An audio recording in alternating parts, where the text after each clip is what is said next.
Hey everybody, welcome back to Airsoftology Mondays, the show that answers your questions, helps you out in a pinch, and also is enjoying sunny Portland, Oregon this week and heading up to Olympic National Park, Washington next week. I'm your host, Jonathan Higgs. Yep, that's where I'm traveling the country right now, doing a little Pacific Northwest run, and then heading back down to SoCal where I've got a trip to Taiwan in the books. That's right, I'll be heading at the end of October to Taipei, Taiwan for the Camo Show with G&G.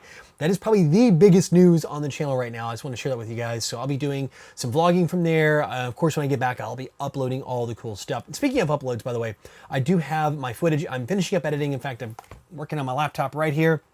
I'm working on finishing my vlogs from the Copperhead 2.5 game. I got that. I got some gameplay. Trying to figure out if I want to incorporate it in the vlog, which you guys have been giving me a lot of great feedback that you like it, or I've got enough gameplay that I might do something separate because it's like a nice long narrative. So stay tuned on that. But I will definitely have something up early to mid this coming week. So stay tuned for the next few days. You'll see that after this Monday video. But yeah, oh, one more big thing. Don't forget, last week I mentioned that the contest was still running for Fox Airsoft for that ICS double combo, the short little CQB gun plus the DMR upper, so you kind of swap them in and out, change the FPS and all that. That is still in the running, so if you guys are interested in signing up for that and you haven't done it yet, it's a killer package, like a $500 deal. I'll have a link down in the description below so you can check it out. But enough of the updates and what's going on and all the other cool stuff. Let's jump on into what you're here for. I hope you're here for at least, and that is your questions in the Palco mail call.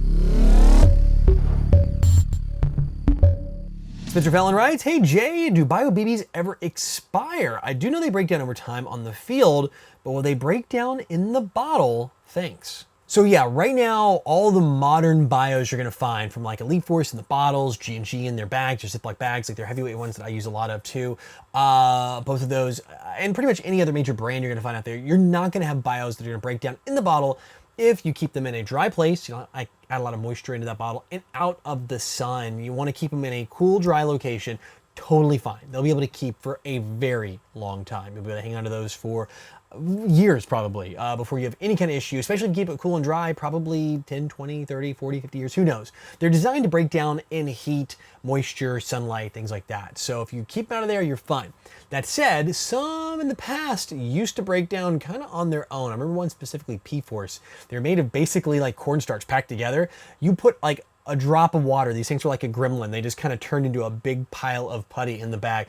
Needless to say, they don't make those anymore. It was a very biodegradable BB. I mean, like, they would be gone within 1 or 2 rains after they hit the ground, but they did not work well. I tried them in the South when I lived there, and it was like steamy and hot, muggy summers, and they would swell like on the field and jam up your gun. But yeah, that said, all the brand new stuff you're gonna find, Elite Force, G&G, all the good bios you're gonna find on the market right now, no problem. Just don't leave them in a super hot car or around a lot of humidity. Helljumper writes, hey John, I'm looking to run some indoor play, so I'm wondering how viable is running a pistol only for CQC. So I know a lot of guys that run pistols only. In fact, if you look at probably the most famous Speed QB or CQB team out there today, and it's Team SYG out of California, they pretty much just exclusively run pistols. That's like their jam, what they do. So running and exclusively only having a pistol for CQB or CQC play, like indoors, tight quarters, things like that. If you guys don't know what CQC is, close quarters combat, or CQB, close quarters battle, they're interchangeable terms. That is perfectly fine. In fact, I prefer to run something nice and tight and easy. Now, if your field allows it and you've got like longer engagements, like long hauls, you might be at a slight disadvantage. But if you got a well-tuned pistol, you should be totally fine for those indoor games. In fact, those guys are running like HPA tap pistols, but I know guys that do CQB exclusively, like tuned up Marui, like the high kappas, like the 5.1s, 5.2s, things like that. Anything really works just fine. In fact, let's have this for a little show and tell piece here. This is the new Elite Force Beretta 92A1 that has full and semi-auto, and this would be just fine. I mean, I've run CQB with just pistols many times. So yeah, you should be totally good to go with a little CQC action with pistol only. Steve White writes, hey John, what are your thoughts on novice tuning kits? I got into Airsoft for a more affordable way to practice my marksmanship, and I'm pleased with my stock Tokyo Marui VSR-10, but I'm willing to reach out a little more with some more accuracy. Not sure how much bang for my buck I'll get, but I've watched enough Novrich videos over and over to see it's good enough for me. So yeah, there's a lot of ways to build your Tokyo Marui. And in fact, if you get into a discussion, you wander in some boards or forums or Facebook groups, you're gonna find a million recommendations on what kit to buy and this and that. If you're looking for something that is drop-in, ready to go, you don't have to worry about like picking the parts and putting it together, the kit from Navrich is perfectly fine. I mean, obviously look at his gun, right? He's rocking and rolling. In fact, I've been getting a lot of questions about Navrich's tuning kit. Obviously, Navrich is incredibly hot. I mean, I'll have to even explain to you who he is. So I'm gonna actually try to get a hold of one of those to really dig deep into it and maybe do like a VSR10 build or something like myself to really give you guys some feedback on that as one of the upcoming reviews on the channel. So yeah, stay tuned on that. But on the surface, if you want something super easy, grab, go, you know the parts are all gonna work together and give you a really high-end performance, it is definitely the way to go. Because you get the barrel, you get cylinder, you get all the stuff, and you'll be fine. And you wanna talk about changing a VSR10. I know you really enjoy the stock one, but once you upgrade one of those, it is unbelievable. From a guy who's owned many sniper rifles over the years, rarely, if ever, leave one stock. Rydock writes, what's your opinion on bypassing the fuse on AEGs? I hear it's fine as long as you're smart about not holding down your trigger if you have a jam. So yeah, this is probably one of the most asked questions I get when it comes to the tech side of Airsoft. And I've hit this one up before, but it's been a long time, got a ton of new viewers, and I want to kind of just scratch the surface on this one again. For me, I pretty much remove the fuse if it's just a standard like inline fuse, like a glass fuse with little brass connectors or whatever. And sometimes even the blade ones that like have the car fuse type, those, I will remove it on pretty much every Airsoft gun I have, every single one. Go ahead and take it out. The reason is, for me, you get a little better trigger response because you're removing a bit of resistance from your wiring system. And I've seen a rate of fire increase, in fact, between 1 and 2 rounds a second on this exact same battery just by removing the fuse. Now, to your point, Rydock, yes, you do have to be a little more wise about having any kind of problems. If you get a jam, not holding that trigger down, if you're, you got shorts in your wires, like you mentioned further on in your question, things like that, it's not put together, you can cause some problems and it will probably void your warranty. But in my case, if you are a good airsofter, you've been playing for a little bit, you're just kind of aware of your gun, you'll have no problem at all taking it out of there. Now again, like I said, when there's a problem, fuse gone could cause bad things. So just be mindful, if you feel comfortable doing it, go ahead and do it. For me, I've been doing it for years, but I've been playing airsoft for a long time too.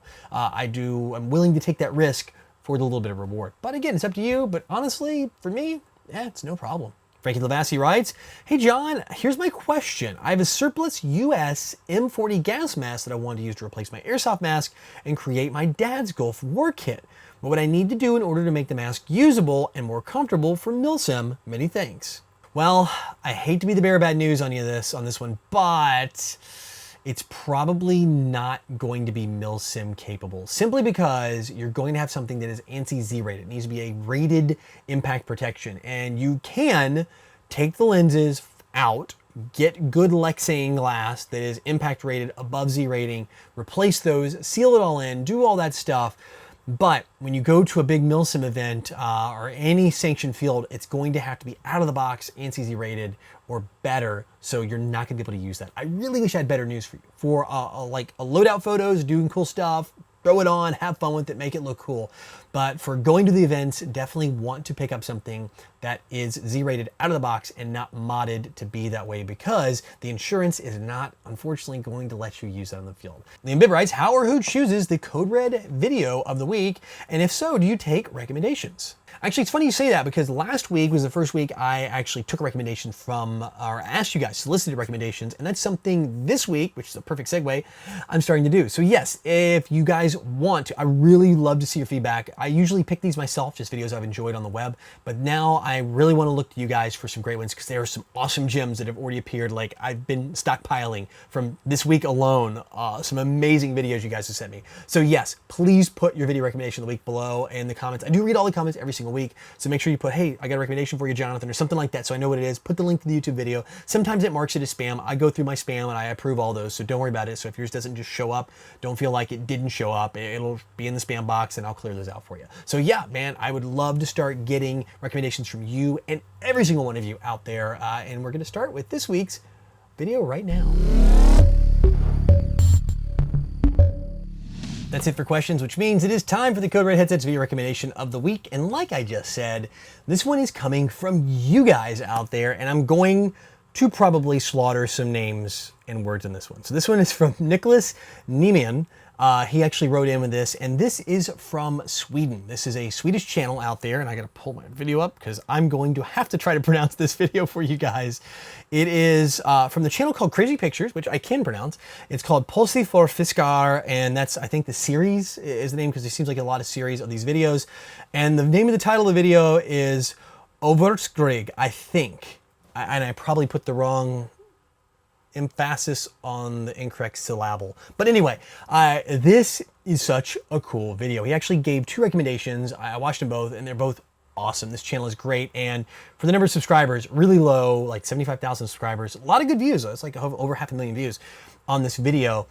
Really cool stuff. It starts out one way, like a John Woo film of Matrix meets World War I, and then totally goes a different direction, and I like the quirkiness of this video. It is so good. Definitely turn captions on, because it is not in English, but the captions are very good in English, and that matters. You need the captions because it is all too good. So for a little World War II combat action, some awesomeness, and then some interesting humor, definitely check out Overstrig. I swear to goodness I probably slaughtered that. And the channel is from Crazy Pictures. And as always, you'll be able to click the video here to my left or my right. It's my right.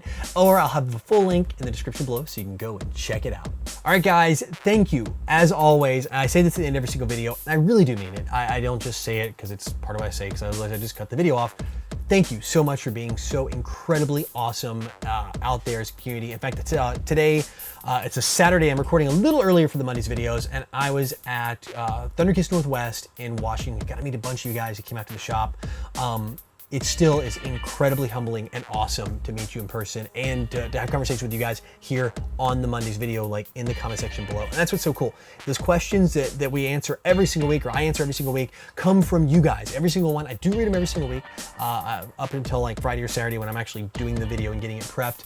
I wish I could answer them all, but you guys are so amazing and helping each other down there, and you have built this fantastic community that is ultimately yours, man. Airsoftology is your community. It's your world. I'm just living in it, seriously. But enough me gushing over you guys. Remember, put your comment in the comment section below. Vote for your favorites, and we'll get them on the next show. And be persistent. I do read them all. I just can't answer them every single week. But until next week, go out, have some fun, play some Airsoft, learn how to speak Swedish, and no matter what you do, call your freaking hits. Days, you're not gonna have an issue with them breaking down unless you leave the pistol down.